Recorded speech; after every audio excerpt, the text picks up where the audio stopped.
Hi, it's me. I'm Shar, and I think you should do arts and crafts. In my crunchy mid 20s, I've recently come to realize how big of a role creativity plays in my life. And not just in the professional sense, but in the pure hobbyist, for the love of the game kind of way.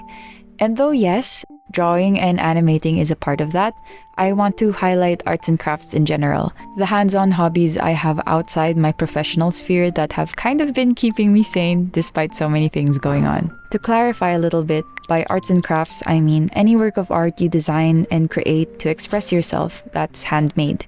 Popular examples are needlework, like crochet, knitting, and embroidery. There's also pottery, origami, sculpting, and being a bit more loose with the crafting part. You can also count in painting, photography, writing, and music making. There are obviously tons more, and I'm just scraping the surface, but the very concept of creating something to both express and fulfill a creative desire in yourself is, I think, pretty cool. I'm a bit passionate about it, and I want to talk to you guys about why I think it's important. So if you're ready to receive my personal interest ramble for the next 10-15 minutes, maybe this video is for you? I don't know. From my own personal experience, hello people probably in their 20s, do you remember Art Attack? This is Art Attack!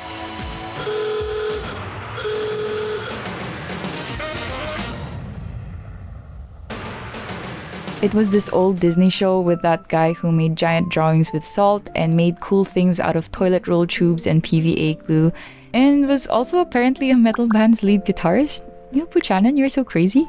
But yeah, Art Attack 100% got me into arts and crafts. I remember I would visit their website constantly to check on new crafts instructions, and I made paper mache everything. Paper mache castle, paper mache sword, paper mache gun, and yes, they were all really ugly. And yes, my mom would always go around the house asking, "Where did our toilet paper go?" But it was such an enjoyable core experience for me growing up. Around the same time, my mom was really, and currently still kind of is, into needlework. So during her downtime when I was a kid, she would teach me how to cross stitch. That's how I eventually learned how to do basic sewing, crocheting, knitting. I just loved creating and working on things with my hands. I thought it was cool that I could give random things different shapes and functions and express myself with them. Paper crafts, origami, painting with all different sorts of paints. These modes of expression were all so precious to me. Nowadays, my hobbies have been less on the drawing and painting side, maybe because I've been doing it more professionally, and I've leaned more into crocheting and knitting. And wow, I never knew I could have any more works in progress than I already did. One way I like organizing these projects is through my little visual noteboard that I made with Milanote. Sponsor jump scare. This is the third time they've sponsored one of my videos, which is like, wow, thank you.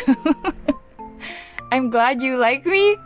But a big reason as to why I always say yes is because I do actually use their web app for a bunch of my projects, even before I started posting videos. It's very much in tune to the way my brain works. Sometimes I have too many thoughts floating around and I just need to place them down somewhere before they go away. And Milanote provides me an avenue to do just that. Milanote is a tool you can use to organize creative projects. Essentially a sticky note board where you can add images, notes, links, videos, etc. all in one place.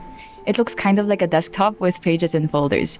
You can arrange things to be pretty and neat or scribble all over your notes like me. They've also recently relaunched their mobile app, which is honestly pretty exciting news for the times I work outside of home. Your boards will be able to sync up regardless of what device you're on. For my needlework hobbies in particular, I have this board where I place projects, mood boards, and little notes for myself. I tend to be pretty forgetful, so I like checking in here every once in a while if I need to refresh myself on yarn types and weights, or to revisit patterns I bought but haven't started on. It's like a quick kick to my conscience. If I bought a pattern online to work on, I can also just pop that file into the board for me to reference quickly. As for other projects, I use Milanote to visualize processes and workflows for games and stories, since their flowchart system is really easy to use. That was also the main reason why I used it way back during my university years for my thesis and extracurricular work. It's free and also a collaborative tool, so if you have a friend you want to brainstorm with, it's really easy to just hop on and share your ideas on the boards with each other.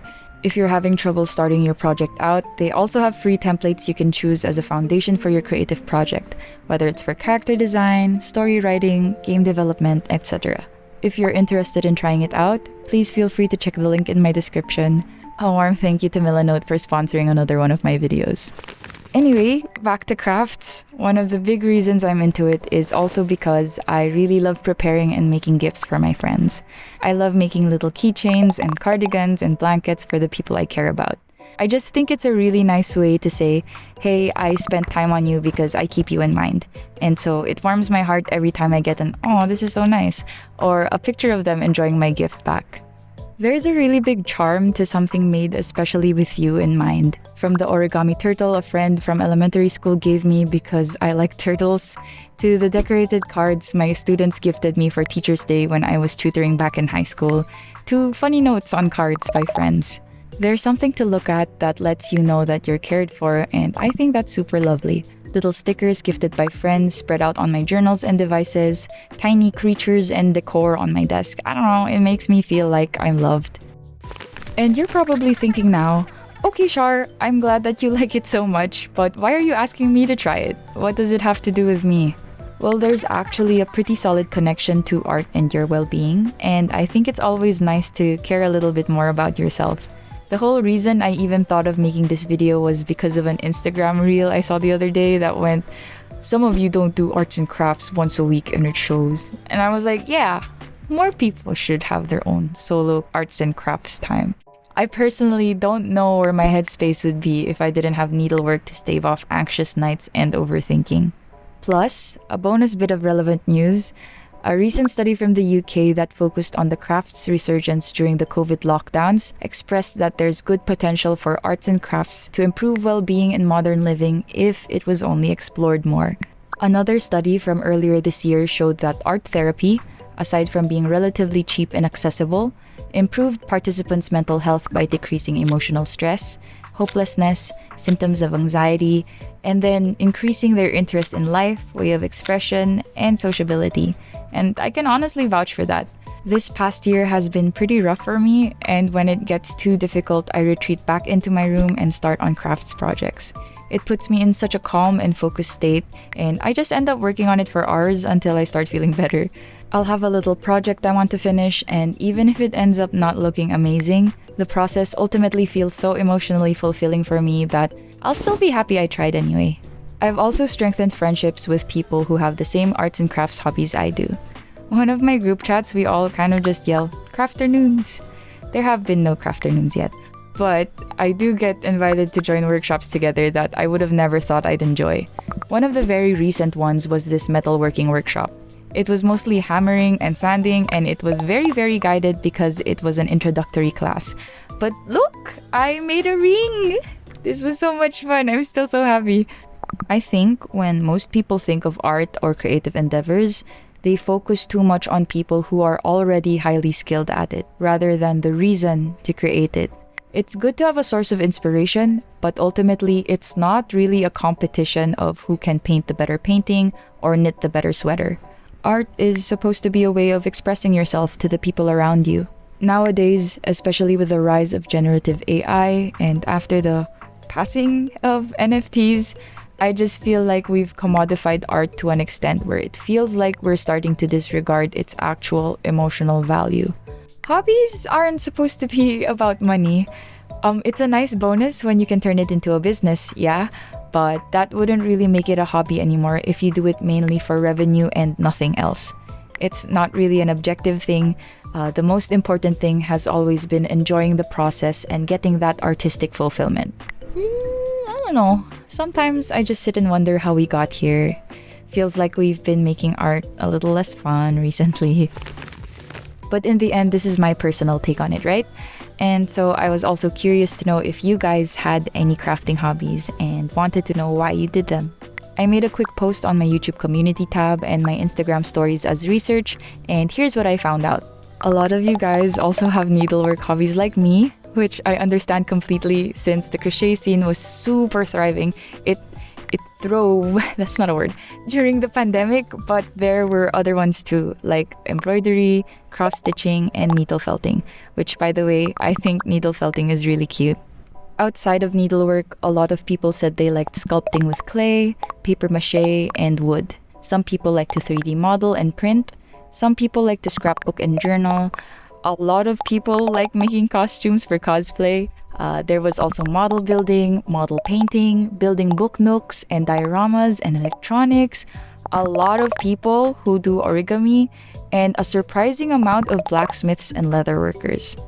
There were also people who did a lot more classic and performative art, like drawing, painting, writing, and making music.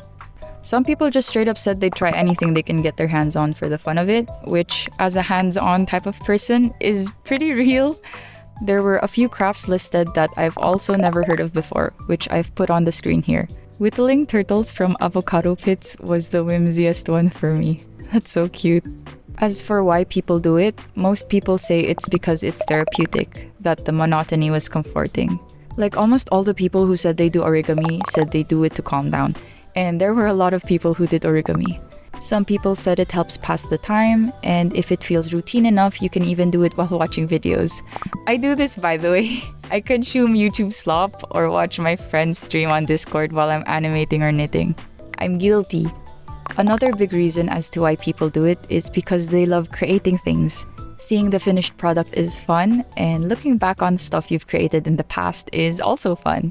It's very rewarding to be able to express your emotions into something tangible and having something understood in the way you want it to be understood. Some people do arts and crafts to practice patience. Craftsmanship is relatively easy to get into, but it can take a lot of skill to get good at.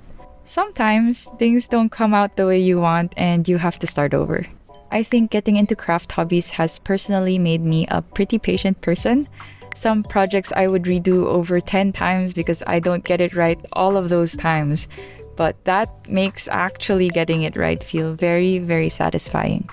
Other popular reasons are making gifts for friends and family, just to try new things in general, and a very sweet reason, to remember loved ones and pass on what they've taught you. Ultimately, all the reasons were pretty positive and a very pleasant read. It felt warm to see everyone and their hobbies and why they do it. So thank you so much to everyone who commented. I feel like people might find it a bit daunting to delve into arts and crafts, but you can actually start with something as simple as coloring books. Origami, bracelet making, painting, and other relatively accessible crafts are also a great place to start. If you fail at first, don't worry, it's totally normal. When I first started knitting, I realized it was a bit hard to fix a stitch after accidentally unraveling it. So when I got something wrong, I would redo the entire piece over and over again until I got it right. And until I figured out how to fix it without having to redo the whole thing. There were times I would get a bit frustrated, but I would just stop, do something else, and just try again later in the day when I felt like doing it again. What doesn't kill you makes you stronger. If the hobby you want to pursue is difficult to get into, there are usually workshops for them, in case you just want to try them out and not necessarily go through purchasing all the preliminaries. Workshops are especially fun with friends, but they are also a nice place to make friends if that's more your thing.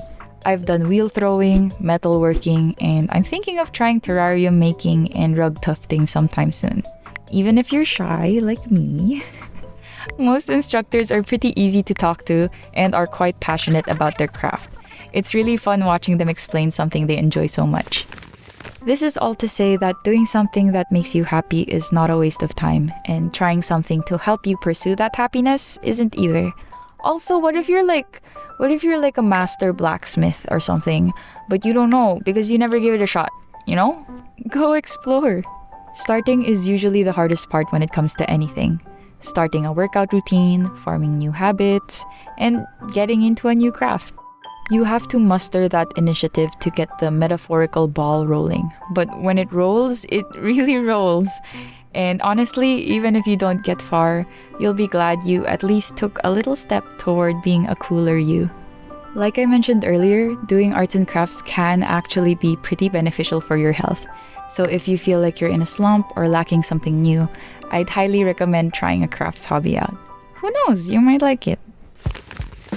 You have reached the end of my arts and crafts ramble. If you watched until the end, thank you. I'm always really happy that there are people who enjoy just listening to me talk about random things in my life that I find interesting. I love being able to share snippets of it with you.